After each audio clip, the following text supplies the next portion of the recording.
Tere, head kuulajad ja tere, head vaatajad.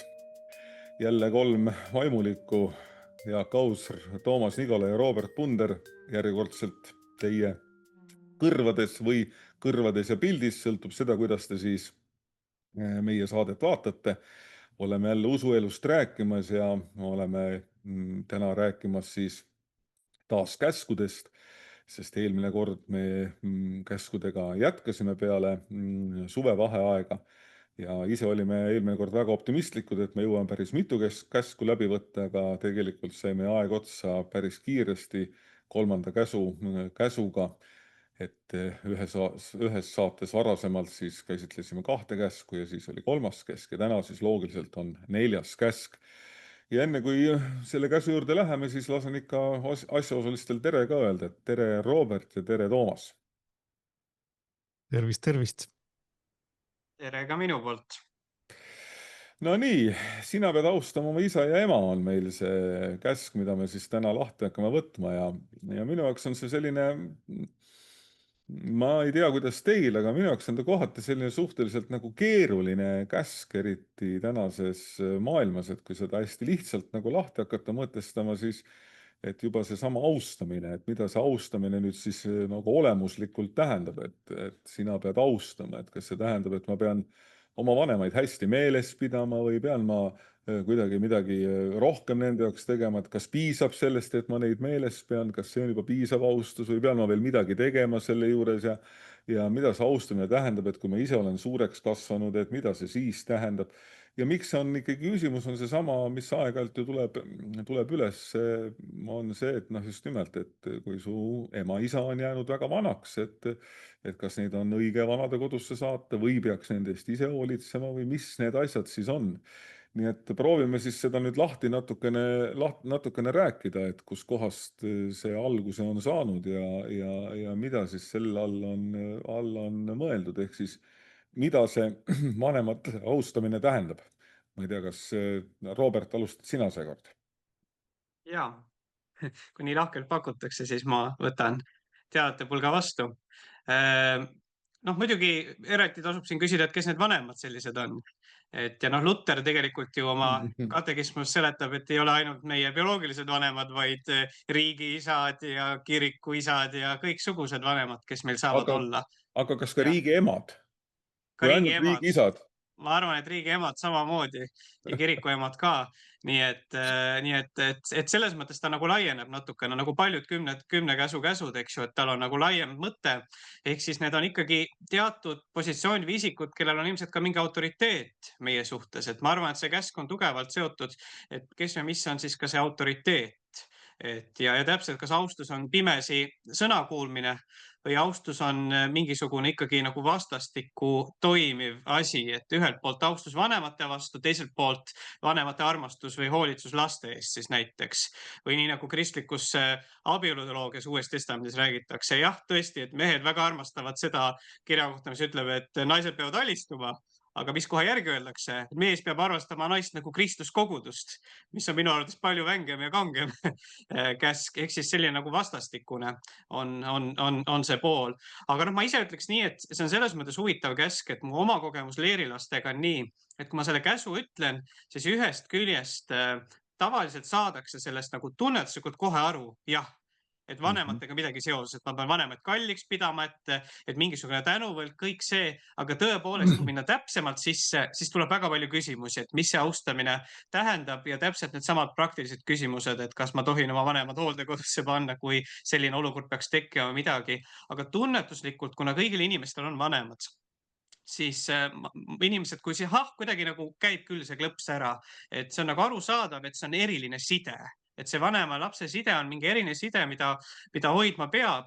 Aga tõesti, ma tooks siia ühe asja juurde, et samas meil on päris palju juba näiteks neid inimesi, kellel sa pead austama ema ja isa, et ema peab austama, ma saan aru, aga näiteks nad ei ole oma isaga kunagi kohtunud või on ka vastupidi. Ja näiteks see on küll nagu asi, kus inimesed küsivad täitsa otse, et aga kui ma ei ole kunagi kohtunud, justkui selle inimesega, kes peaks mu isa või ema olema, kuidas see austus siis välja näeb? Näiteks selliseid, ütleme, jutte on minul tulnud leeritunnis ette. Et see oleks võib-olla väike selline algusmõtted minu poolt. No nii, Toomas, laseme sul ka jutu ära rääkida, siis vaatame edasi. No aitüma, aitüma. Jah, sa küsisid, et see, mis see austamine ja on, et ma saan aru, et heebrea keeles siis, milles Vana Testament ju kirja on pandud, et see kabeed peaks tähendama tegelikult ka niisugust füüsilist kaalukust või millegi raskeks olemist või raskeks tegemist, et võib-olla ka eesti keeles see kaalukaks pidamine on ka päris hea võimalus sellele asjale vaadata. Lisaks siis muidugi ka selle tõesti au ja austuse tähendusele, mida ka heebrea keeles sellel sõnal on. Et kui me kedagi või midagi peame kaalukaks, noh siis see tähendabki, et me omistame talle, eks ole, väärtust ja peame seda oluliseks, pöörame sellele tähelepanu, ei võta teda kergekäeliselt või kerglaselt. Ja nähtavasti nii vanematega, nii bioloogiliste kui vaimulikega ja miks mitte tõesti ka ühiskondlike nii-öelda vanemate ehk autoriteetidega võiks ju seesama asi meil ka olla, et me ei suhtu neisse kergekäeliselt ja hooletult või hoolimatult, ükskõik millised nad siis ka on. Ja noh, kui siin on olnud juttu sellest, et nende 10 sõna või 10 käsu puhul on ju ka teatud niisugune liikumine Jumala suhtelt üldisematele inimestevahelistele suhetele, et siis siin on ju ka nagu sellised ülemineku teema see vanematega suhtlemine, sest vanemad on ju, ja nüüd mõtleme bioloogiliste vanemate peale, otseses bioloogilises mõttes ja vaimulike vanemate peale vaimses mõttes, nemad on ju need, kelle kaudu siis see Jumala loomistöö meieni jõuab.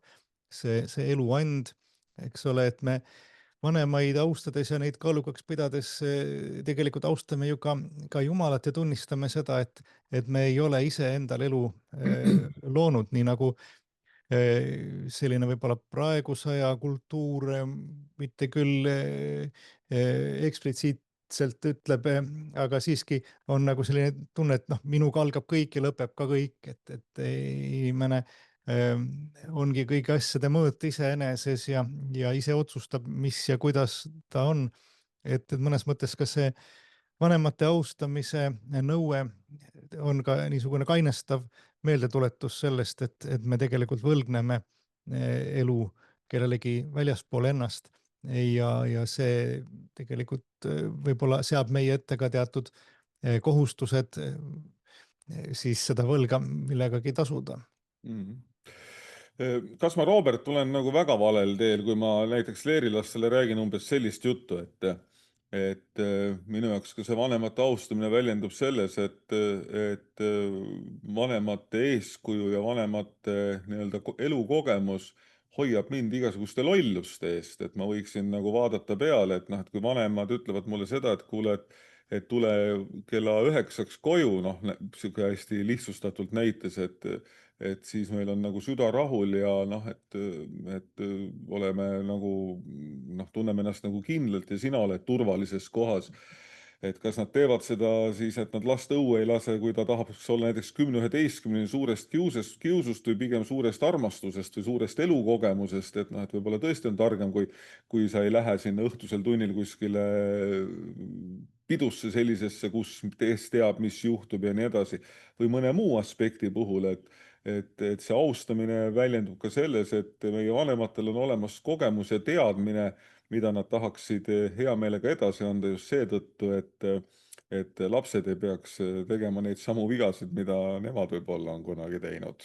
Et kas see on väga nagu vale jutt, mida ma räägin? Ma arvan, et sa ei ole täiesti valel teel, et kui sa alustasid küsimust sellega, et kas ma olen valel teel, siis mitte. Ja ma arvan, et see, mis sa rääkisid, on midagi väga olulist kogu nende 10 käsu puhul. Sest et kas me käsku täidame käsu pärast või me täidame käsku hirmust või me mõistame seda, et käsk on antud armastusest, et on armastav taevane isa, kes on andnud need käsud, et see on ju põhimõtteline erinevus ja minu arvates see muudab kardinaalselt meie suhtumist ka käsku. Ja muidugi, eks Jumal on ka selline isa ja nagu meie vanemad, et vahel ta on ka niimoodi, et tead, kui ütleb küll, et ära sa seda ahjust puutu, et see on kuum, aga meie ütleme, et tahan küll puutuda ja siis Jumal ütleb, ära puutu, aga ütleme, tahan küll, siis Jumal ütleb, olgu, mine puutu. ja siis me karjume seal ja ütleme, ai, kuum valus, ja Jumal ütleb, näe ütlesin ju, et eks seal on see vajalik, aga kui me tõesti mõistame, et armastusest on need käsud ka antud, et see muudab minu arvates meie perspektiivi. Ma siin, Toomas, kohe, ma nüüd võtan teistsuguse rolli, et ma ei lase teil suvaliselt rääkida, vaid hakkan teid enda vaates nagu rumalate küsimustega pommitama, et see, me pole vist seda varem proovinud, prooviks seekord.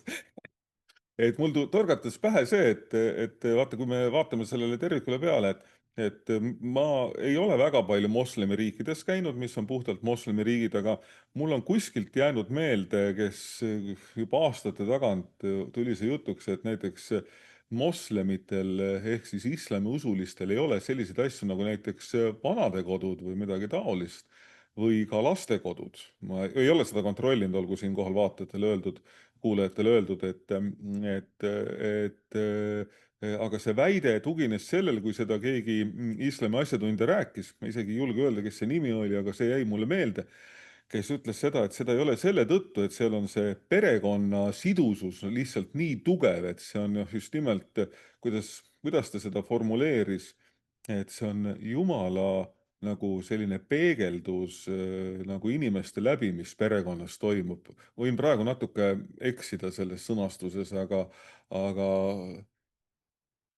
jäin vaatama, Toomas kirjutas meile ka.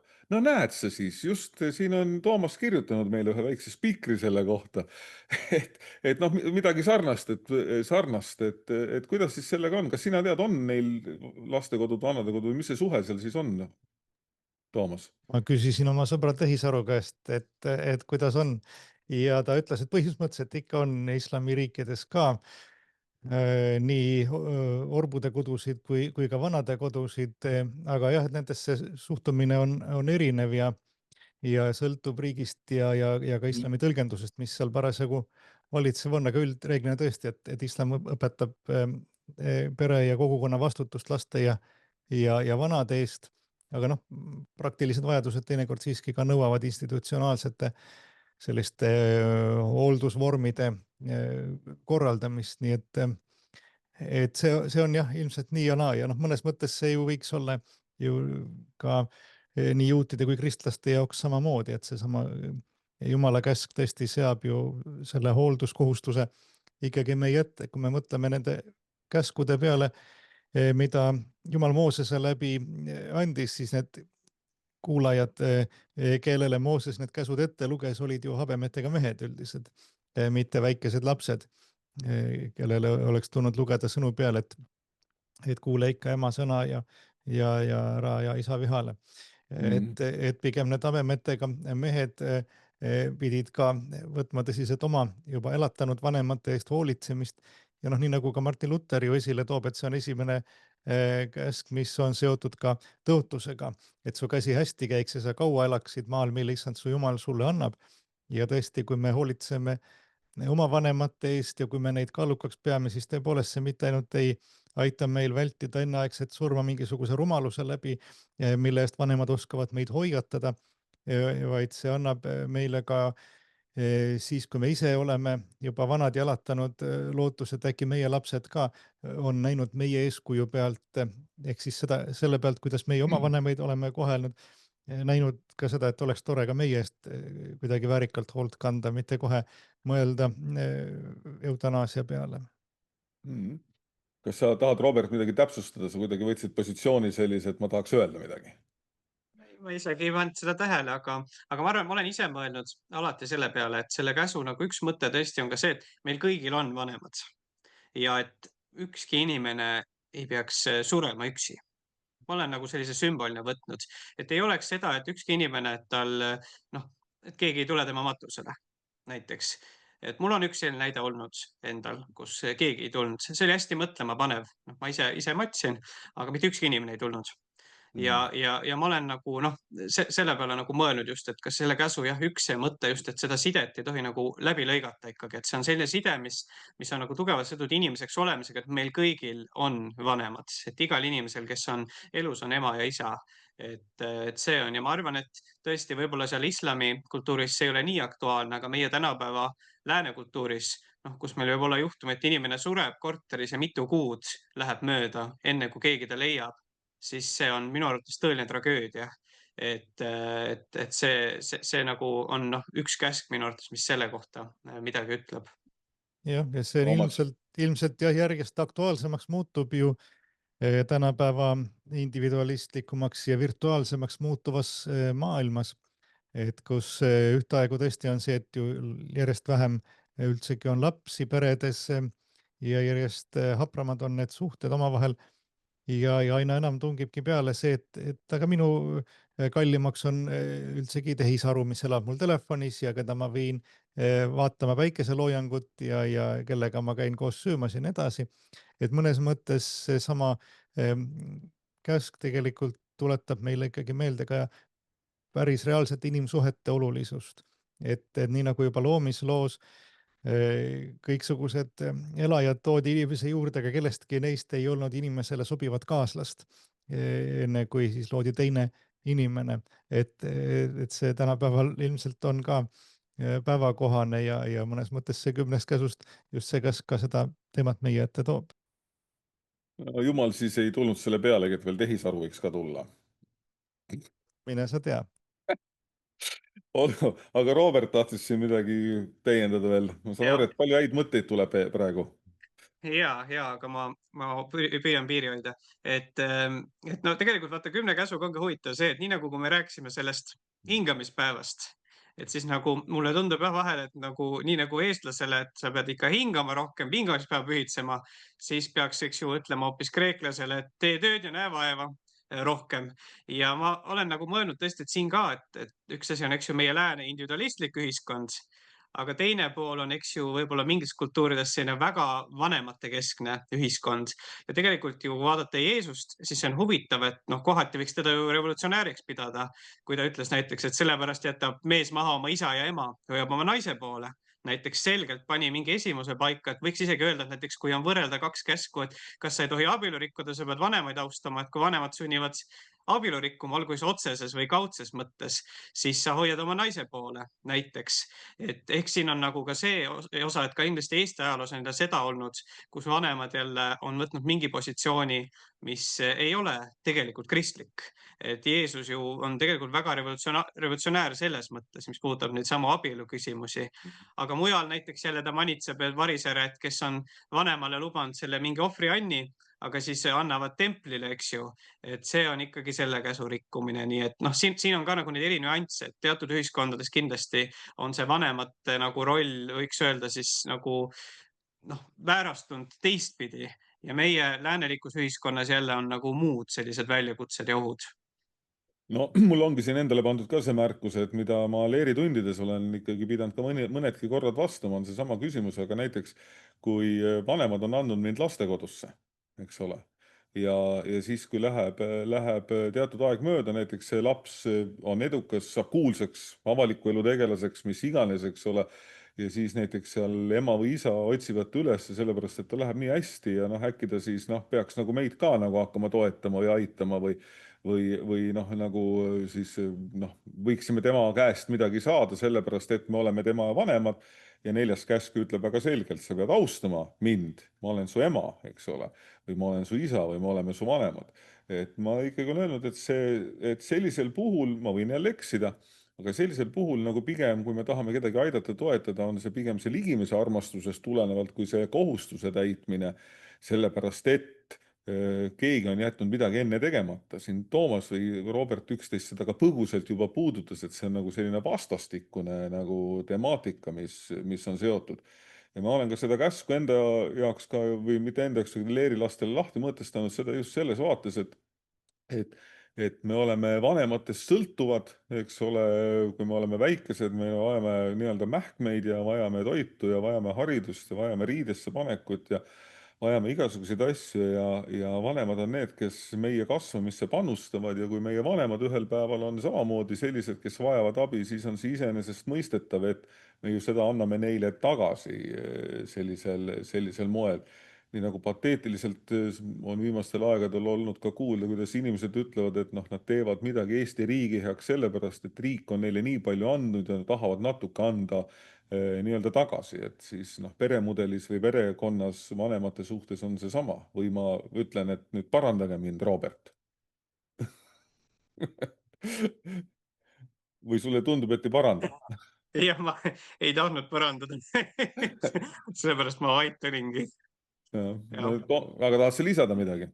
Ja no võib-olla siia veel, on veel karmimaid juhtumeid ju, et oletame, kui üks vanematest on väärkohelnud oma last, ehk siis ka vanem võib nagu rikkuda täielikult oma seda rolli ja justkui mingi teo kaudu tegelikult endalt ise ära võtta oma vanemlikud ka nagu sellised õigused või selle poole, et see on ka selles mõttes väga jah. Ja ilmselgelt ongi see, et see vanemate austamine, et kui vanemate käsk või midagi näiteks rikub hoopis esimest käsku või sunnib meid midagi, eks ju, sellist tegema, siis ka ilmselgelt on Jumala sõna tuleb rohkem kuulata kui inimeste sõna.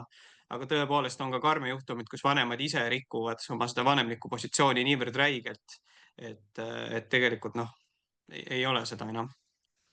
Toomas. Jah, eks see käsk mõnes mõttes ju paneb ka vanematele kohustusega käituda auväärselt, nii et neid oleks võimalik austada ja lastel neisse tõesti ka heatahtlikult suhestuda või suhtuda. Et selge on see, et austus ei saa tähendada ebaõigluse heakskiitu. Küll võib see tähendada vihast ja kibedusest loobumist niisugusel juhul, kus tõesti võib-olla vanem on käitunud ebavanemlikult ja nagu Robert ütles, et loobunud tegelikult oma vanema staatusest oma tegudega. Ja võib-olla tõesti, kui inimene on vabatahtlikult loobunud vanemaks olemisest, andes lapsed lastekodusse või ei tea, kelle kasvatada, kui see ei ole olnud tõesti ilmselgelt talle peale sunnitud valik, et siis tõesti ma pigem arvan ka, et tal ei ole pärast õigus ka nõuda midagi rohkemat kui ligimise armastust selle lapse käest, kellest ta ise on loobunud. Nii et sellisel juhul tõesti selle lapse vanemaks võib-olla ongi see ühiskond, jah, kes teda on kasvatanud oma institutsioonide kaudu ja mõnes mõttes on ju meil kõigil ka ikkagi see ühiskondlik osa, isegi kui me oleme kasvanud oma bioloogiliste või kasuvanemate hoole all, siis ikkagi samas me oleme ka mingit pidi oma elu võlgu ka sellele rahvusele ja rahvale, kelle keskele me oleme sündinud ja kus me oleme kasvanud.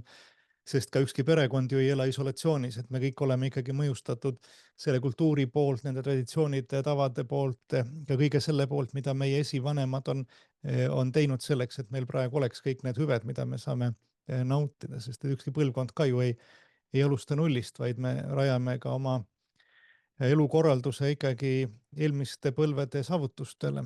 Nii et tegelikult ka see käsk laiendatuna kehtib ka oma esivanemate ja rahva pärandi väärtustamisele, oma ka kultuuri hoidmisele ja kõige selle väärtusliku nagu elus hoidmisele ja kaalukaks pidamisele.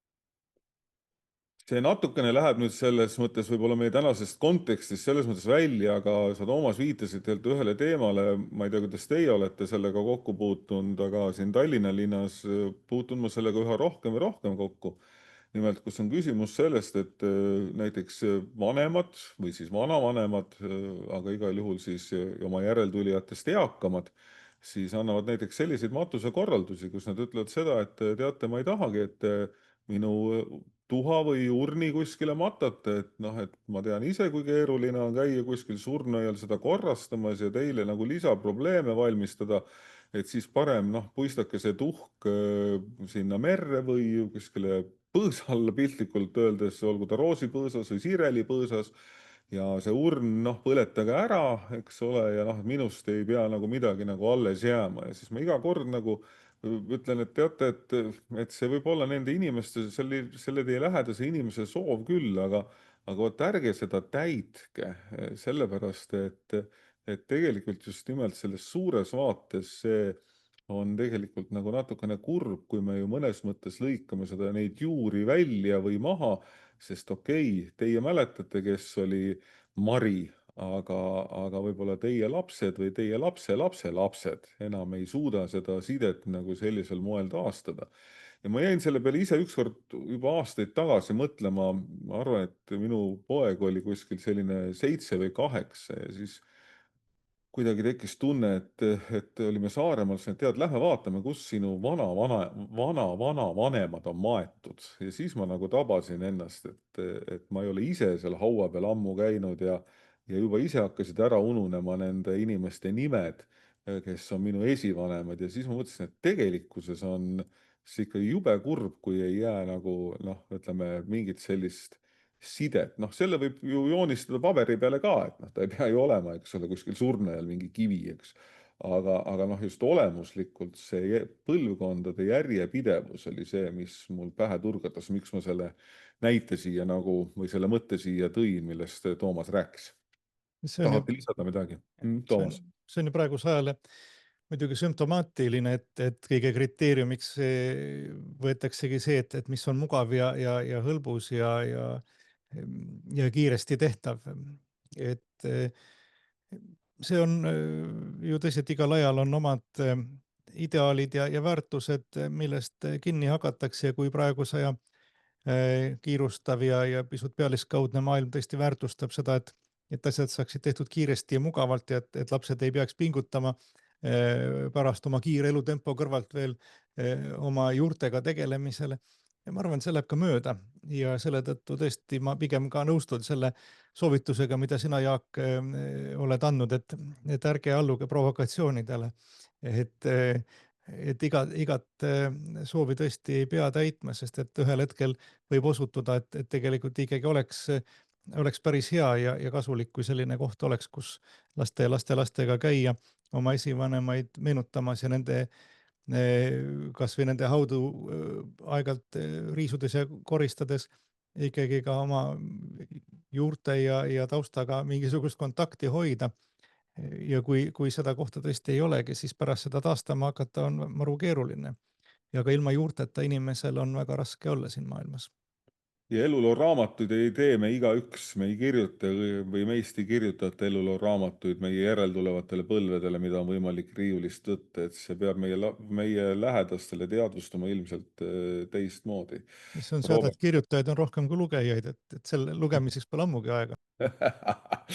No nii, Robert, tahad sa lisada midagi?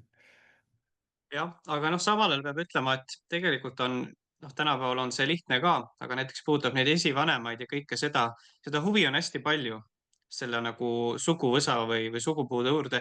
No, ma ise olen amatöör suguvõsa uurija ja ma päris paljudele teen ka neid nii-öelda sugupuid ja mul, noh, ütleme ka seoses vaimuliku ametiga puutud kokku ja nii, siis see huvi on hästi suur. Noh, tihti ei osata ise kust peale hakata ja nii, aga see nagu inimest nagu kõnetab, aga noh, muidugi tavaliselt Eestis see asi on nagu, kui sul on eestlaste esivanemad on suhteliselt selline üksluine või nii või noh, et eks see on ja ma olen sama mõelnud Eesti riigiga, et mul just oli elamus paar nädalat tagasi, käisin Ungaris ja seal on ikkagi noh, juba sa räägid neist isadest või esivanematest, siis on ikkagi niimoodi, et parlamendi hoones on kuningas Stefan Püha kroon ja sellest ei tohtinud isegi pilti teha.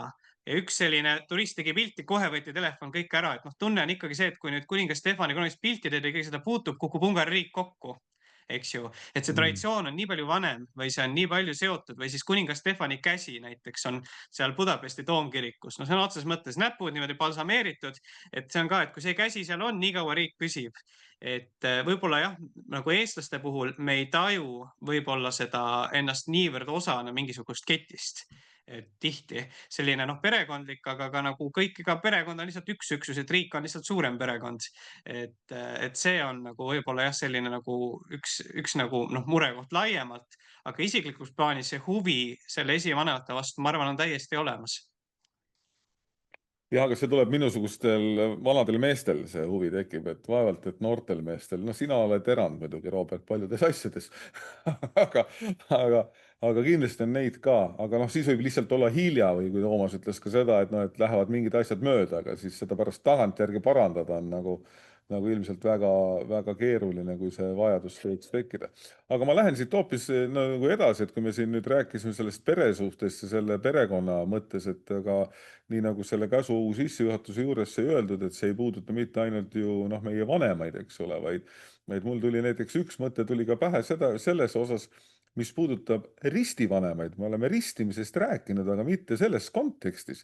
Ja mulle hästi on meeldinud see on kuskil tavateadusest tulnud, ma ei ole seda varem teinud, aga ütleme viimasel aastal ma olen hakanud ristivanematele eriliselt rõhutama seda, et vaadake, et ristivanemad ei ole mitte lapsele ainult selleks ajaks, kui ta on pisike nunnu, vaid tegelikult nii nagu ema-isa on lapsele eluks ajaks, nii on ka tegelikult ju ristivanemad lapsele eluks ajaks või siis ristivanemate eluks ajaks, ehk siis teatud kohustused kanduvad edasi, kas või näiteks seesama oma ristilaste eest palvetamine, mitte ainult siis, kui nad on pisikesed, vaid ka siis, kui nad on suured. Et kuhu need ristivanemad siis, kas see käsk laieneb ka neile, on teile küsimus, Toomas näiteks sulle? Ja eks see on üks keeruline asi muidugi, et kuidas ristivanemad oma kohustusi täidavad ja kuidas üldse seda mõtestatakse päriselt, et eks ju No see mõte need on tuligi mul ikka selles kontekstis ja praegu, nii et me võime öelda, et me ei räägi sellest, aga natuke võiks pusida lihtsalt, et mõtleme. Ma ei tea, kas te olete varem selle peale mõelnud selles kontekstis? laste kohustustel oma ristivanemate suhtes isegi väga ei ole ausalt üteldes, et olles ise mitme lapse ristivanem, siis ma pean küll oma kohustuseks iga päev nende eest palvetada ja nende perede eest, kui ma ka muud ei jõua, sest tõesti tuleb tunnistada, et väga palju muud on ka raske jõuda, eriti kui geograafilised vahemaad on suured, aga seda saab vähemasti igaüks teha. Ja noh, võib-olla, et lapsed oma ristivanemate eest võiksid ju ka palvetada, et selline nagu ja põlvkondade vaheline side ka selle kaudu võiks tekkida, aga kindlasti Robertil on palju häid mõtteid. jah, no ideaalis kindlasti, et see ristivanema roll on ju väga ikkagi oluline roll ja seal on ju tõotused antakse lapse ristimisel ka ristivanemate poolt muuhulgas. Ja vanas ikkagi agendas oli ju ristimisel manitsus ristivanematele, kus muuhulgas öeldi, et kui lapse vanemad peaks ära kutsutama tema, siis kui ta veel on väike, et siis tegelikult ristivanematel on kohustus last kasvatada. Et see, olgu tänapäeval, vanasti see oli ju sotsiaalkindlustus teatud määral, sõna otseses mõttes, et võib-olla tänapäeval ta ei ole nii aktuaalne, aga mingi nagu selline mõte ivake seal ka nagu kindlasti on, et see on nagu mingi vastastikune jälle seotus, see on jälle nüüd see koht nagu vanemategi, et see ei ole võib-olla ette kirjutatud, et milles see austus väljendub teatud eluetappidel, aga seda sidet ei tohiks katki lõigata, vaid seda sidet peaks hoidma ja väärtustama.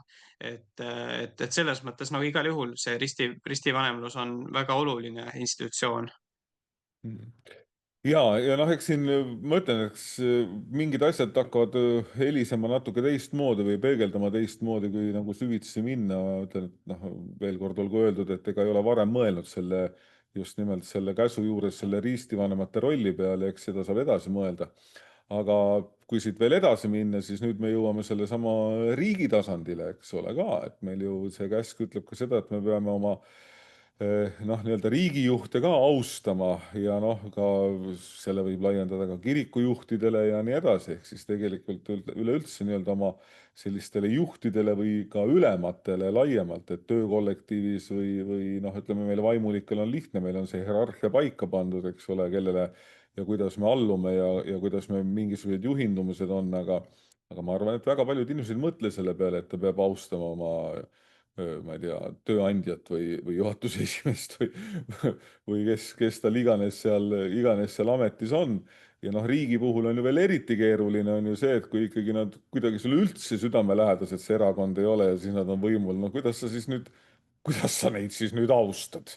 Et milles see austus siis selles kontekstis väljendub ja seda aeg-ajalt ka küsitakse, et kuidas te seal kirikus ikka sellise valitsuse eest ikka saate palvetada ja nii edasi. Mõtlesin, aga see ongi see, et vaatamata sellele, et nad ei pruugi mulle isiklikult meeldida, ma siiski palvetan nende eest, et Jumal neid pööraks ja nii edasi.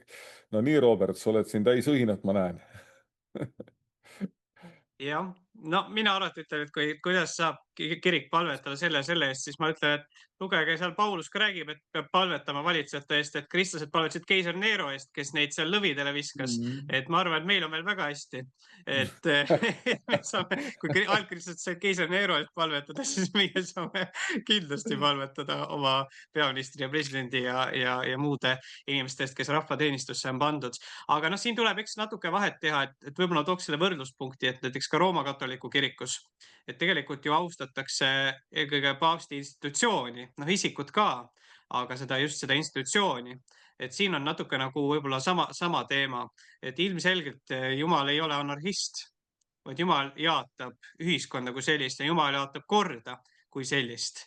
Et siia nagu see pool ja noh, kirikus on ju samamoodi, et me ka jaotame ka seda institutsiooni, et muidugi isikud ka, noh, aga siiski, et lõpuks isikud tulevad ja lähevad, aga mingi institutsioon ju jääb, et ja samamoodi ühiskond kui selline baseerub ikkagi ju mingisugusel korral, et seda nagu korda, et ma arvan, et see on ka sellega nagu tugevalt seotud. No nii, kuidas sina, Toomas, poliitikuna neid asju siis vaatad? Nojah, eks neid piiblitõlkeid on ju ka erinevaid ja võib-olla, et mõnel tulebki pähe teha ka selline tõlge, mis ütlebki, et austama ülemust, et su käsi hästi käiks ja sa kaua töötaksid sellel ametikohal, mille issand su jumal sulle annab. Et eks tõepoolest tuleb ju ka oma ülemustesse suhtuda samamoodi neid kaalukaks või väärikaks pidades, mitte kergekäeliselt ja hoolimatult, nii nagu me oma vanematessegi peame suhtuma väärikusega ja neid kaalukaks pidades. Et, et ilmselt see autoriteetide tõsiselt võtmine tõesti on üks asi, mis ka meie aja ühiskonnas võib-olla vajab ka meelde tuletamist mõnegi kord. Et jällegi jõuame tagasi selleni, et me ei ole ise ju keegi maailma keskus, vähemasti kristliku usu järgi me arvame, et me seda ei ole, et maailm ei alga meist, ei lõpe meiega, ei tiirle meie ümber, vaid me oleme osa suuremast süsteemist, mille Jumal on loonud ja selles on tõesti ka, nii nagu inimese ihus on igal organil oma roll, nõnda ka inimühiskonnas ja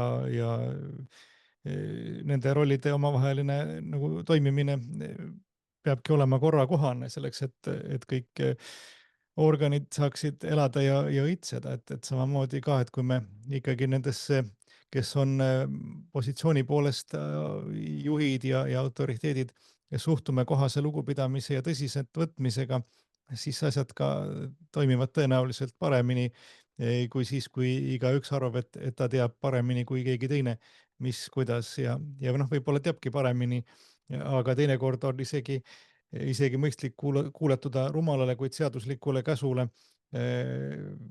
Ja vähemasti saavad asjad tehtud, kui et hakata iga asja peale õiendama ja protestima. Nii et eks seal on ka kuskil see kohase tasakaalu värk, aga igal juhul jah, lugupidamine ka oma nii vaimulike kui ka ilmalike nii-öelda vanemate ehk autoriteetide suhtes on kahtlemata igale kristlasele küll kohane iseloomu omadus.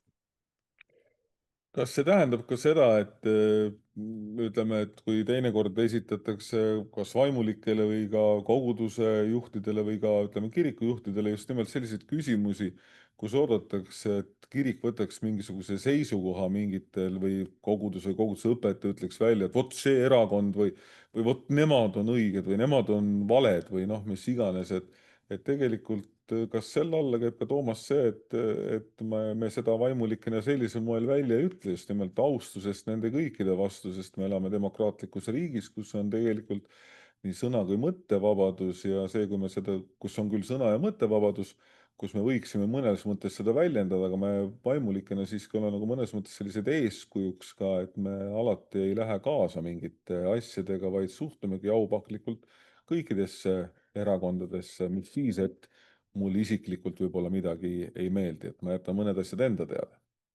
Elu on õpetanud ja need 2000 aastat kirikulugu, et kirikul ei ole mõtet ennast ühegi poliitilise jõuga liiga suureks sõbraks teha.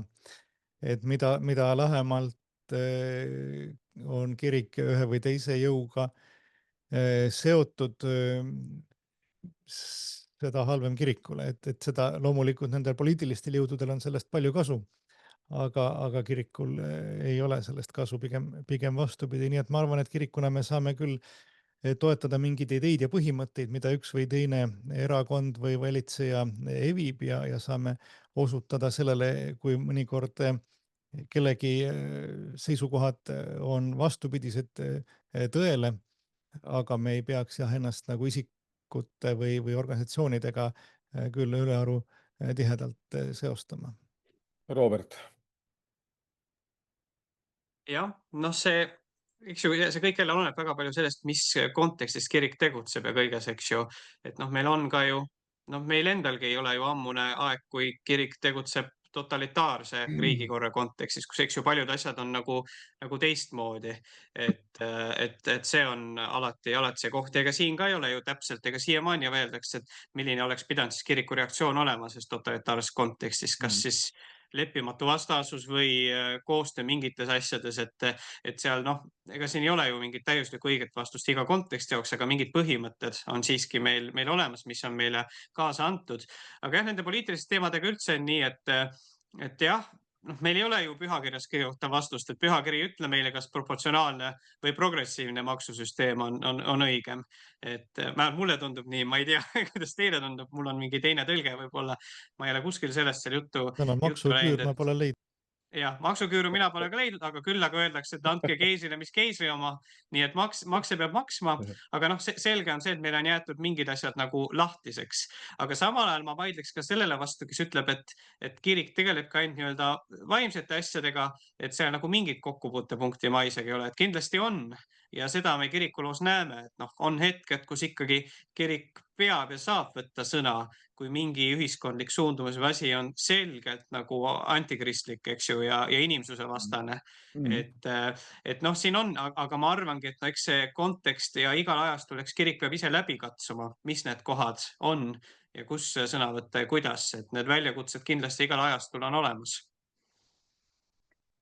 No nii, no tegelikult mulle tundub, et me hakkame vaikselt seda teemat nagu ammendama, et me võiksime siin rääkida veel neid erinevaid nüansse, aga kokkuvõtlikult siis võimegi öelda seda, et tegelikult, kui saate mind kohe parandada, päris mitu minutit oleme seda saadet teinud, et kas mul kõik meeles on, et siis saate täiendada, aga kui kokkuvõtteks võtta, siis tegelikult see austamine, austama vanemaid ei tähenda mitte ainult vanemate austamist, vaid tähendab ka tegelikult palju laiemalt, eks ole, olgu ta siis kuni ühiskonnakihtideni või ülemateni välja, eks ole. Samuti see austamine võiks tähendada seda, et me näeme ikkagi väga selgelt, juhindume nende eeskujudest, nende tarkusest, mida nad on omandanud ja samaaegselt väljendub sellest ka tänu. Kui me oma vanematele mõtleme, et nemad on kord meie eest hoolitsenud, kord meile taganud selle, et meie võiksime oma esimesi samme selles ajalikus maailmas teha. Ja meie hea võimalus on pakkuda neile seda, et kui nende eluõhtu hakkab kätte jõudma, olla neilegi ligi ja toeks ja mulle eriti ka mind puudutas see, mida Robert rääkis sellel hetkel, et just nimelt, et kui palju on neid inimesi, kes võivadki surra üksinduses ja kellel võib olla, et on ka lapsed olemas, aga on näiteks noh, mis iganes põhjusel siis eemaldutud üksteisest.